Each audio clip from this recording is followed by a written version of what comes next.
5:30కు బుల్డోజర్లు పంపించి రాష్ట్ర కార్యాలయాన్ని కూల్చేపించారు.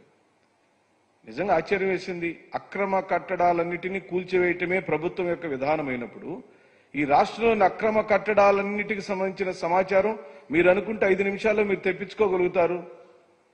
దానిలో మీ యొక్క నివాసమైన కరకట్టకి కృష్ణానదికి మధ్యలో ఉన్న మీ నివాసం కూడా అది అక్రమమైన కట్టడమే అని గతంలో నీటిపారుదల శాఖ మంత్రిగా పనిచేసిన దేవినేని ఉమా గారు ఆ బిల్డింగ్ యజమానులకు నోటీసులు ఇచ్చిన మాట వాస్తవమా కాదా?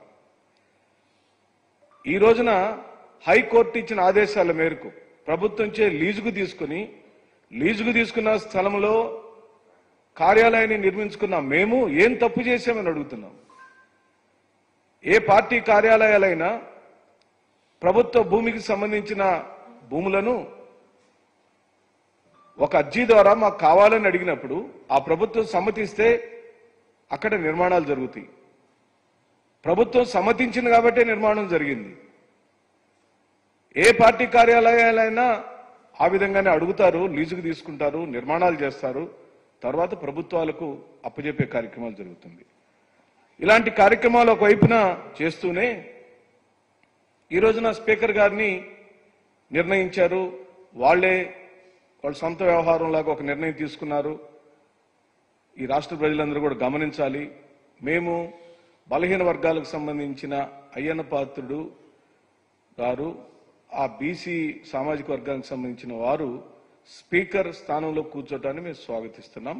మాకేమాత్రం అభ్యంతరం లేదు. కానీ ఈ పార్టీ అధికారంలోకి వచ్చిన రోజు నుండి, తెలుగుదేశం పార్టీ అధికారంలోకి వచ్చిన రోజు నుండి ఒక్క అయ్యన్న పాత్రుడు మాట్లాడిన మాటలనే మీరు వీడియోలను తీసుకుంటే, ఆయన మాట్లాడిన మాటలను మీరు ఒకసారి జ్ఞాపకం చేసుకుంటే, లేదా యూట్యూబ్లోకి వెళ్ళి హైయెస్ట్ బూతులు మాట్లాడిన వారు ఎవరు అని కనుక పొలిటీషియన్స్ పేర్లు కొడితే మనకు అయ్యన్న పాత్రుడు గారి పేరే వస్తుంది.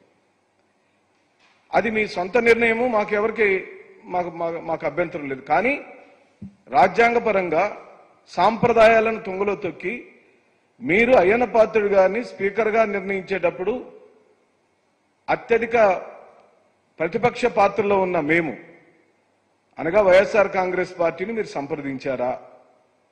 సంప్రదించకపోతే ఎందుకు సంప్రదించలేదు? సంప్రదించాల్సిన అవసరం లేదా?